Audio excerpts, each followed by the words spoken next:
Olha só comigo aqui o que está acontecendo com os dividendos do fundo imobiliário VGHF11, que vem caindo de forma consistente ali desde a metade do ano passado. O ponto é, esses dividendos vão continuar caindo. Até porque o que a gente viu de uns meses para cá é o fundo distribuindo um valor maior do que foi o resultado do próprio fundo. Ou seja, isso é insustentável. E a gente tem mais exemplos de fundos imobiliários na mesma situação. É o caso do KNCR, que teve uma redução também dos dividendos. Até o MXRF11, fundo mais popular da bolsa, também veio caindo com seus dividendos nos últimos meses. E aí, beleza, que os dividendos já estão caindo, vocês já viram isso. Que o dividendo vai continuar caindo, você provavelmente também já sabe. Eu tô fazendo esse vídeo, na verdade, para te mostrar o que é que tá acontecendo, quando esses dividendos vão cair e o que é que você pode fazer num momento como esse. E aí, antes da gente começar o conteúdo mesmo, me conta nos comentários, você já sentiu o dividendo do seu fundo imobiliário cair? Me conta aqui, tá doendo no bolso já?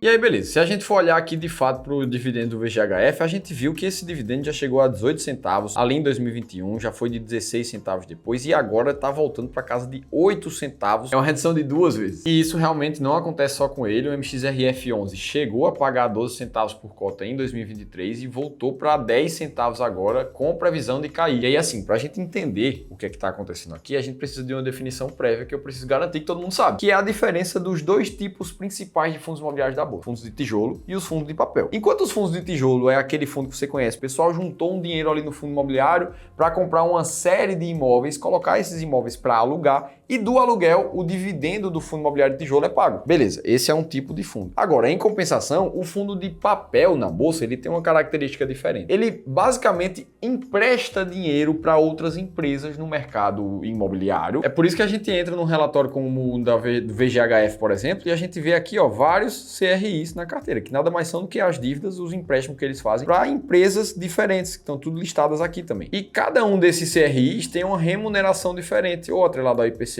ou atrelado ao CDI e uma taxa pré-fixada aqui também. E esse é justamente o ponto por trás da explicação do porquê que os dividendos vão cair. Os fundos de papel, eles são muito dependentes dos indexadores macroeconômicos. Aqui eu falo de inflação IPCA, eu falo de CDI, falo de inflação IGPM. Isso quer dizer que, se o indexador varia, o dividendo varia junto. Por exemplo, olha o que aconteceu no ano passado. Essa aqui é uma tabela do IBGE mostrando a variação da inflação medida pelo IPCA mês após mês. O que a gente observou é que no final de 2021 a inflação começou a vir mais alta, cerca de 1%, até mais do que isso todos os meses. Ou seja, nessa hora os fundos indexados à inflação IPCA tiveram dividendo aumentado. Em compensação, no terceiro trimestre ali de 2022, a gente teve um dos raros trimestres de deflação no Brasil. E aí o dividendo dos fundos imobiliários foram muito prejudicados. Foi justamente isso que fez o dividendo do Canip 11, por exemplo, chegarem a cair 80% naquele período ali. Tudo porque a alocação do Canip é nessa estrutura aqui, ó, 96% alocado em inflação IPCA. E aí, no caso do VGHF, o que a gente vê é algo mais balanceado. Ele tem inflação IPCA, mas praticamente 37% dessa alocação é atrelada ao CDI, ou seja, muito próximo à taxa de juros atual do Brasil. É o que acontece também com o MXRF11, com 36% nesse indexador. E para agravar, o KNCR11, ele tem 98% do CDI na média da carteira. Felipe, mas se eu quiser saber a proporção de indexadores de qualquer fundo imobiliário da bolsa? Aí você pode usar essa planilha inteligente de seleção de fundos imobiliários que eu vou disponibilizar gratuitamente aqui na descrição do vídeo e colocar aqui algum caso como o MXRF11 nessa aba de análise individual de fundos imobiliários. Aqui embaixo ele te mostra qual a proporção de CRIs, ele te mostra os principais dados fundamentalistas do fundo e a rentabilidade já considerando dividendo desse fundo nos últimos anos e meses. Além disso, tem uma outra planilha aqui só com análises comparativas de fundos imobiliários para você colocar todos lado a lado e comparar os principais dados fundamentalistas também para que você desenvolva suas análises. E proporções bem específicas como essas aqui de indexadores você encontra dentro do relatório do fundo que cada um emite mensalmente. Beleza, mas eu te mostrei isso aqui principalmente focando na parcela de CDI desses fundos imobiliários, porque o que a gente vê na taxa Selic que leva o CDI para baixo é essa escadinha descendente de redução da taxa Selic nos últimos meses, atualmente em 10,75. De novo, se o CDI vem caindo, a rentabilidade dos CRIs médio desses fundos também vai reduzindo. E é por isso que a gente vai olhar para uma análise financeira aqui do VGHF, por exemplo, e se a gente pega do último trimestre, janeiro, fevereiro e março, o que a gente vê é um resultado passível de distribuição saindo de 19 milhões para depois 13 e depois 13 com um pouco menos ainda. E foi justamente por isso que, apesar do fundo ter tido um resultado de 13 milhões aqui em fevereiro, por exemplo,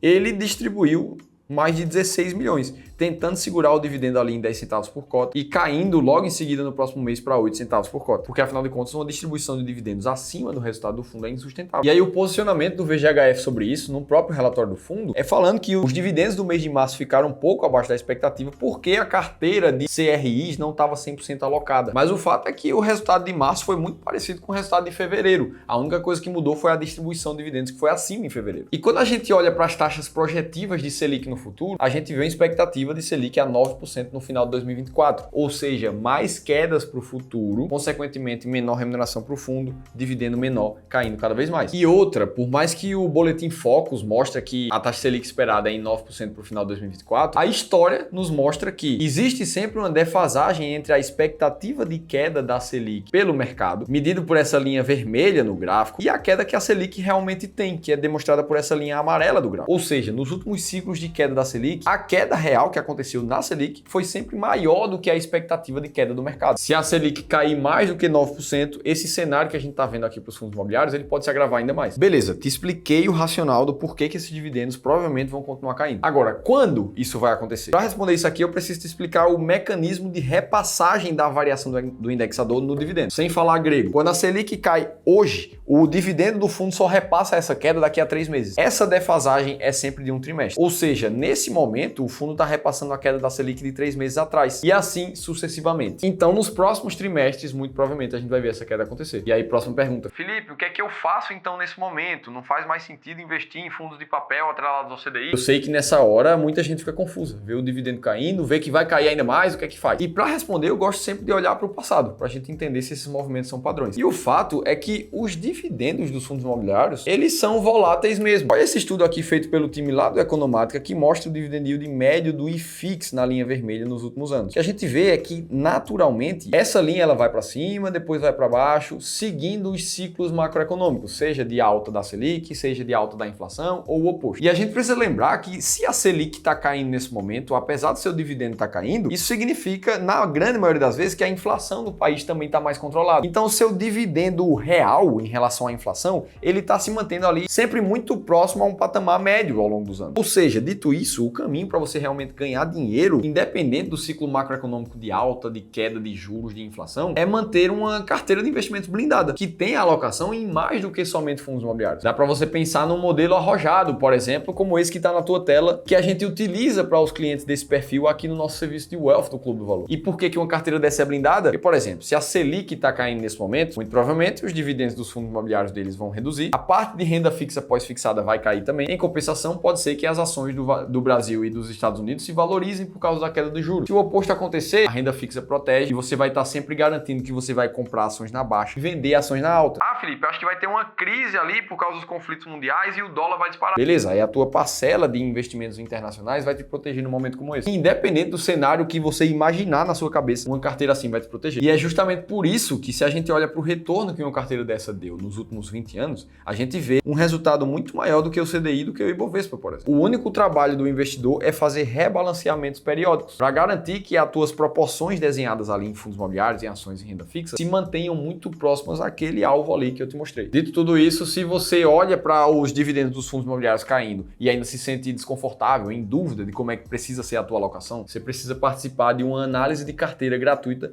junto com um dos nossos especialistas aqui do time do Clube do Valor. E aí ele vai olhar para o que você está fazendo hoje e te ajudar a como melhorar essa tua alocação. Você pode participar gratuitamente de uma análise como essa clicando nesse link aqui em cima ou no segundo da descrição do vídeo. No fim das contas, ciclos macroeconômicos estão acontecendo agora, vão seguir acontecendo no futuro, a gente vai ver dividendos caindo, subindo, e isso não quer dizer que é fim de mercado, é fim dos fundos imobiliários, do VGHF ou do qualquer outro fundo de papel ou do tijolo da bolsa. E se você chegou até aqui e quer continuar aprendendo no YouTube, aí você vai precisar ver esse outro vídeo aqui que eu te mostrei quais são as ações que vão anunciar dividendos no mês de maio, que é um dos melhores para dividendos na bolsa da história. E se teve pelo menos uma informação que fez sentido aqui para você hoje, deixa o like, se inscreve no canal do Dividendo, que eu estou esperando no próximo conteúdo.